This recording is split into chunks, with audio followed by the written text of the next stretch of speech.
بسم اللہ الرحمن الرحیم۔ السلام علیکم۔ حضرت ادریس علیہ السلام بابل میں پیدا ہوئے۔ ابن حبان میں روایت ہے کہ حضرت ادریس علیہ السلام وہ پہلے شخص ہیں جنہوں نے قلم کو استعمال کیا۔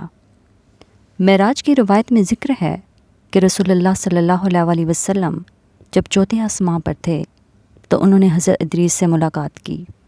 جب حضرت ادریس علیہ السلام شعور کی عمر کو پہنچے تو اللہ تعالیٰ نے ان کو نبوت سے سرفراز فرمایا اور پھر انہوں نے دین کی تبلیغ کا مکمل آغاز فرمایا۔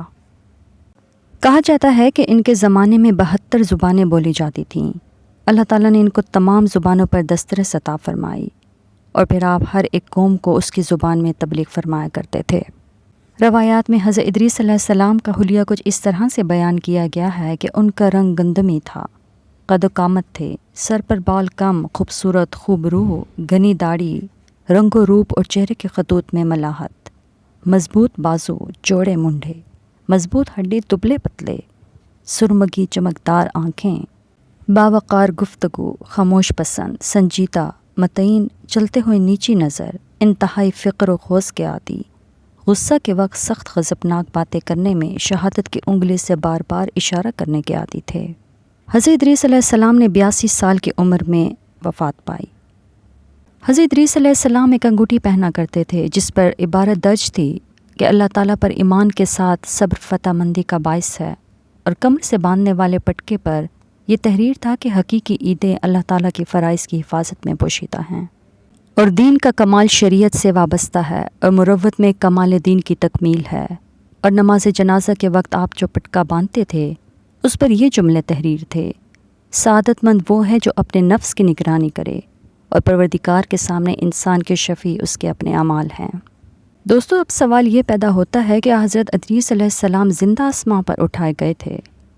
تو اس بارے میں اسرائیلی روایت میں ہے کہ جس میں آسمانوں پر زندہ اٹھایا جانا مذکور ہے، لیکن قرآن اور صحیح احادیث کے مطابق اس بات کا ثبوت نہیں ملتا۔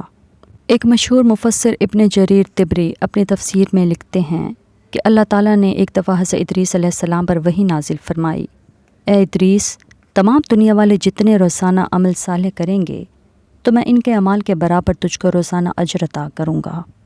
جب حضرت ادریس علیہ السلام نے یہ بات سنی تو ان کے دل میں یہ خواہش پیدا ہوئی کہ میرے اعمال میں روزانہ اضافہ ہو، اس لیے عمر لمبی ہو جائے تو اچھا ہے۔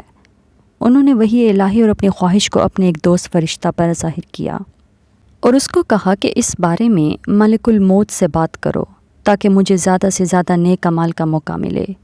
اس فرشتے نے جب یہ بات سنی تو حضرت ادریس علیہ السلام کو اپنے پروں پر بٹھا کر لے اڑا۔